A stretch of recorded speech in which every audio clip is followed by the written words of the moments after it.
वैश्विक अर्थव्यवस्था के आर्थिक मंदी में फंसने की आशंका बढ़ गई है। विश्व बैंक ने कहा है कि पूरी दुनिया आर्थिक मंदी में फंसने के बहुत करीब है और अमेरिका, यूरोप और चीन में इसका सबसे ज्यादा असर पड़ेगा। विश्व बैंक ने 2023 के लिए वैश्विक ग्रोथ के अनुमान को घटाकर 1.7% किया है। हालांकि वर्ल्ड बैंक का मानना है कि वैश्विक मंदी के खतरे के बीच भारतीय अर्थव्यवस्था बेहतर स्थिति में नजर आ रही है।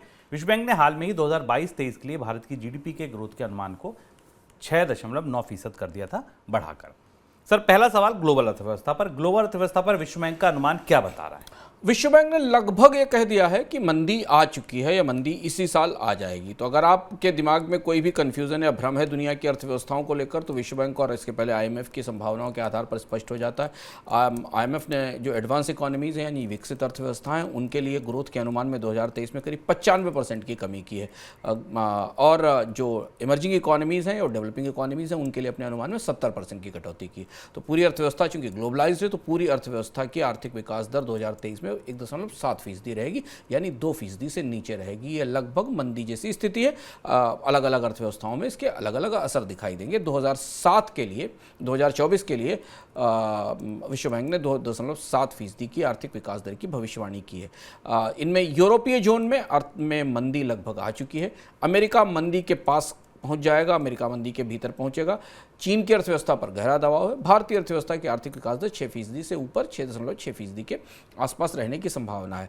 विश्व बैंक ने इसमें एक महत्वपूर्ण बात अपनी रिपोर्ट में, अपने आकलन में ज़रूर कही है कि जो मीडियम टर्म इन्वेस्टमेंट आउटलुक है इमर्जिंग बाजारों में, जो उभरते बाजारों में मध्यम अवधि में होने वाला निवेश है डेवलपिंग इकोनॉमीज़ में, वो लगभग 3.5% की रफ्तार से बढ़ेगा। यानी दुनिया की आर्थिक विकास दर में जो बढ़ोतरी होगी उससे ज़्यादा निवेश उभरती अर्थव्यवस्थाओं में बढ़ता हुआ हमें नज़र आएगा। लेकिन चेतावनी ये है कि दुनिया की अर्थव्यवस्था मंदी की तरफ जा रही है, और इस चेतावनी का सीधा मतलब ये है कि पूरी दुनिया में ट्रेड पर, व्यापार पर इसका गहरा और बड़ा असर पड़ेगा। सर, भारतीय अर्थव्यवस्था को लेकर जो आंकड़े आए इनको कैसे पढ़ा जाए, कैसे समझा जाए? भारतीय अर्थव्यवस्था को लेकर विश्व बैंक ने कहा है कि भारतीय अर्थव्यवस्था पर अगले साल 6.6% की आर्थिक विकास दर जाहिर करेगी। 7% से नीचे की विकास दर है।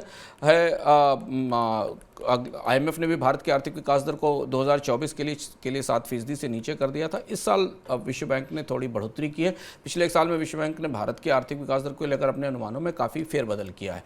पर ग्लोबल अर्थव्यवस्था में जितना गहरा स्लोडाउन है, जितनी मंदी ये रिपोर्ट बता रही है, 95% के आसपास का जो करेक्शन हुआ है ग्लोबल ग्रोथ में और 1.7% की विकास दर है, वो भारत जैसी अर्थव्यवस्थाओं के लिए बड़ी चुनौती की बात है। वजह ये उसकी ये है कि इंटरनेशनल ट्रेड की जो ग्रोथ रेट है उसमें तेज गिरावट आएगी अगर ये मंदी आती है, और इसका असर हमें भारत जैसी अर्थव्यवस्थाओं पर दिखाई देगा, निर्यात में खास तौर पर। और हमने देखा है पिछले 3 साल में जब डोमेस्टिक सेक्टर में डिमांड नहीं थी तो निर्यात ने सपोर्ट किया है, एक चीज़। दूसरी बात यह कि भारतीय अर्थव्यवस्था में जो बड़े प्रेशर पॉइंट हैं वो महंगाई और ब्याज दरें हैं।